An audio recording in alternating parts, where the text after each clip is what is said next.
मुख्यमंत्री नीतीश जी होंगे।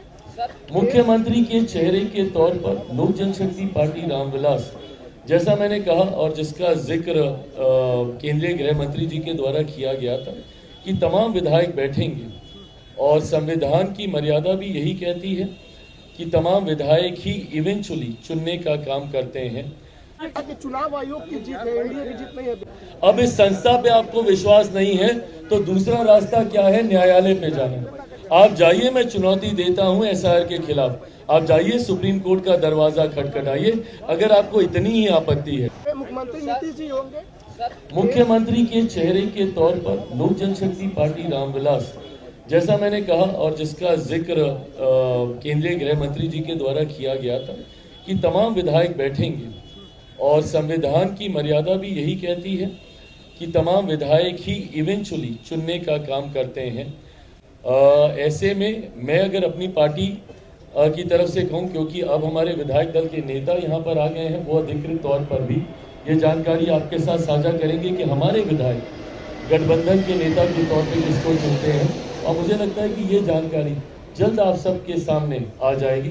मैं ये मानूंगा कि एक बार फिर से मौजूदा मुख्यमंत्री नीतीश कुमार जी ही हमारे गठबंधन के विधायक, हमारे गठबंधन के नेता के तौर पर मुख्यमंत्री की भूमिका का निर्वहन करने का काम करेंगे। चुनाव आयोग की जीत है, एनडीए की जीत नहीं है बिहार में। मेरी समझ के परे है कि जब इनकी जीत होती है तो सवाल नहीं उठते, और ये तो खैर हम लोग मान के चल ही रहे थे कि भैया बहाना तलाशने की शुरुआत हो गई है, और जरूरी था ये बहाना तलाशना, नहीं तो आज आके एकदम से बोलते तो लोग भी हंसी उड़ाते, मजाक करते।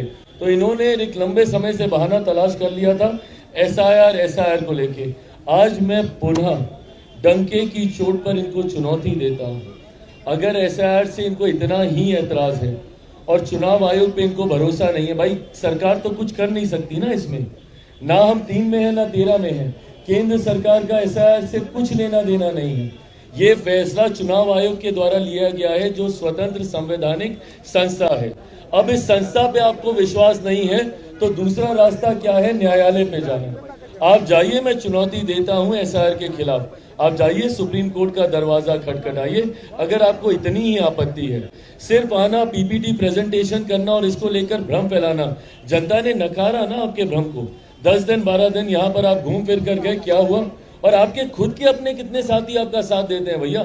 आपके जाते ही राजद ही भूल गया था कि एसआईआर का कोई मुद्दा है। राजद ने तो उसको दोबारा नहीं उठाने का काम किया। और मुझे इंडिया अलायंस के बता दीजिए ना कि कितने साथी एसआईआर को मुद्दा मानते हैं और वो अपने अपने प्रदेशों में वो इसको मुद्दा बनाकर प्रदर्शन कर रहे हैं, ना के बराबर। सिर्फ ये राहुल जी को शौक चढ़ता है कि वो पीपीटी प्रेजेंटेशन देने आते हैं, जनता इसको कतई मुद्दा नहीं मानती। बहुत बहुत धन्यवाद साथियों।